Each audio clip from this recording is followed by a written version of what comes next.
Isang high loan amount, cash loan application na naman ito guys, na ibabahagi ko sa inyo ngayon na nag-alok starting from 2,000 up to 50,000 pesos. Ito daw po ay safe and trusted. Fast approval, within 2 minutes nga lang or less, mapapasayo na ang na-loan mo na pera, no hidden fees.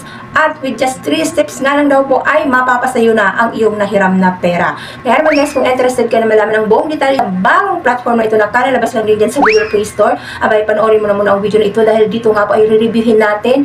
Applyin ko na rin po siya at the same time. Nang sa gayon po malaman natin kung ito nga ba ay maaasahan at mapagkakatiwalaan na since hindi naman na po lingid sa inyo na marami na po ngayon na naglalabasan ng mga panibagong utang na naman dyan sa social media na kung saan nga po ay hindi natin alintana ng iba nga po dito ay nagbabago lang din ng pangalan, ng background at ng logo ng kanila pong ipinapakilala na kumpanya, pero may mga sisters company pala sila para lang ipagpatuloy yung kanila pong pagpapautang.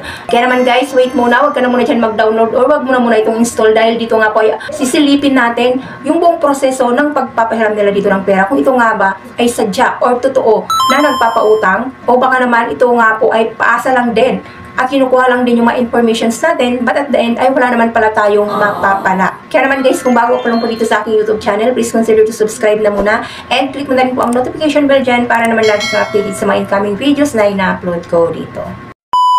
Disclaimer na muna guys, hindi po ako dito promoter at hindi rin po ako ahente ng bagong platform na ibabahagi ko sa inyo ngayon at hindi ko rin po kayo ini-encourage na hiraman nyo po ito ng pera. Ang main purpose po natin dito is para po masilip natin kung ito nga bang bagong platform na ito ay maaasahan, legit at makakatulong ba sa pangangailangan nating pinansyal.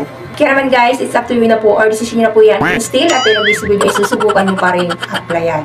Ito nga po guys, na ditutukoy ko, na searchable po siya dyan sa Google Play Store ay si YouLend Fast Cash Loan. Developer po ay si Golzara Lending Investor Corporation. And nung chinik ko nga po guys sa Securities and Exchange Commission under list of registered online lending applications, so wala po ito guys doon si Golzara Lending Investor Corporation. Pero dito po sa All About ni YouLend, meron po siya ditong logo ng Securities and Exchange Commission with registration number and then with certificate of authority. So, meron na rin pong 4.8 star at meron na rin pong 2,000 reviews. So, na-install ko na nga po ito guys as cellphone ko. Ang bupungan po dito ay information collection instruction. So, dito nga po humingi sila ng permission to access your device. And click accept lamang po to proceed. Maximum loan amount ay 50,000 pesos. So, log in to experience personal loan services now. So, dito nga po kailangan nyo na po muna na mag-register kapag kayo nga po ay first timer user pa lang din. Kailangan nyo enter yung inyong pong cellphone number dito para po makakuha kayo ng OTP mula po sa kanilang platform. And click lang po yung let's go. And ito nga po guys, nung magpapadala na po ito ng OTP si YouLend, so nagulat po ako guys dahil nga po 30 iba-ibang pangalan